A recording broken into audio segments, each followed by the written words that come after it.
From terrorist to peacemaker, from prisoner to president, Nelson Mandela gave his life to his people and the struggle against South Africa's racist system of apartheid.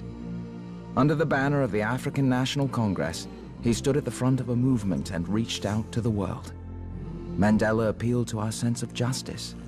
He made us want to do the right thing. Few people have been so inspiring to so many. The men and women who have turned his inspiration into action have their own stories to tell about how a man gave them the courage to forgive and the power to achieve the impossible. This is the man they call Madiba.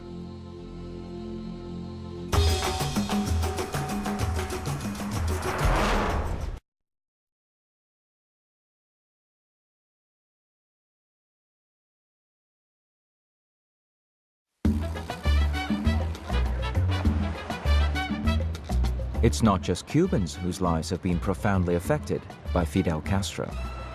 Marita Lorenz, a former lover of Castro's, was also one of his would-be assassins. She's a German-American, now living in Manhattan. Early in 1959, she was a 19-year-old aboard her father's cruise ship as it docked in Havana Harbor.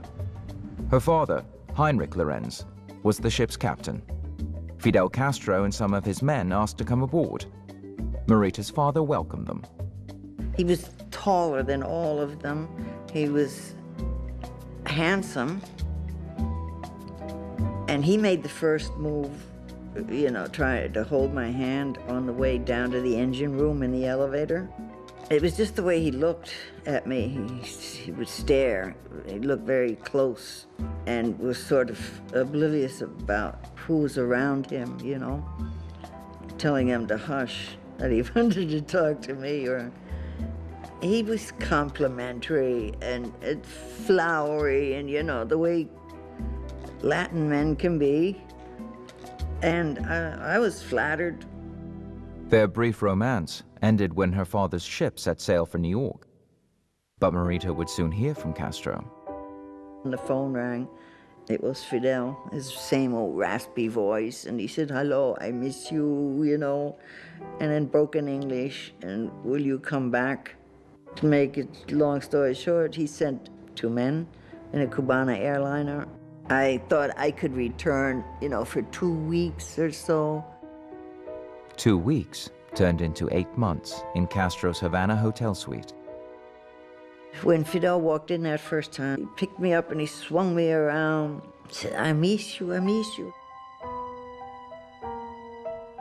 He would take me out and show me how lousy a shape the hospitals were in, or there were no schools for the children that worked for the big American corporations, and they all got like 20 cents a day and had no shoes and swollen bellies from being undernourished.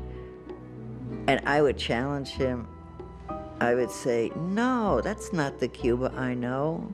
I know Havana, sloppy doughs, Baladero, Tropicana, El Mar." You know, I knew all the beautiful parts, but I didn't go in the back hinterland.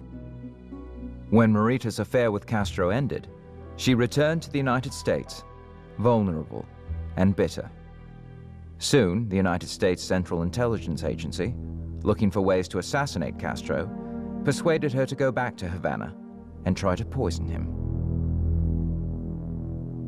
They just wanted to be my friends, and they build you up, you know, and you're gonna get your reputation back, you'll be a hero. It's just a simple, simple little thing.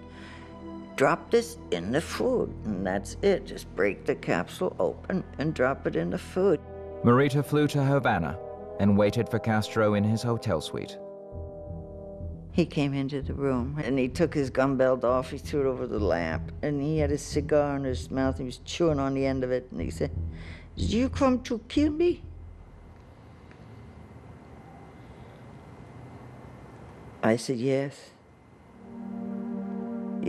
Without any expression, he said, "Nobody can kill me." I said, "I won't kill you." He said, "That's a good thing. You will not kill me."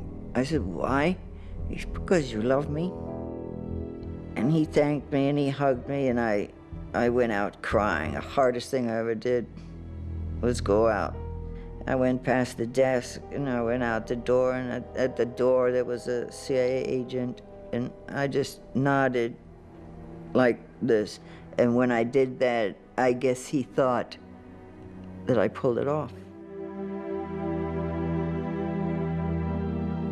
You know, you asked Fidel today, he says, "She's my favorite assassin."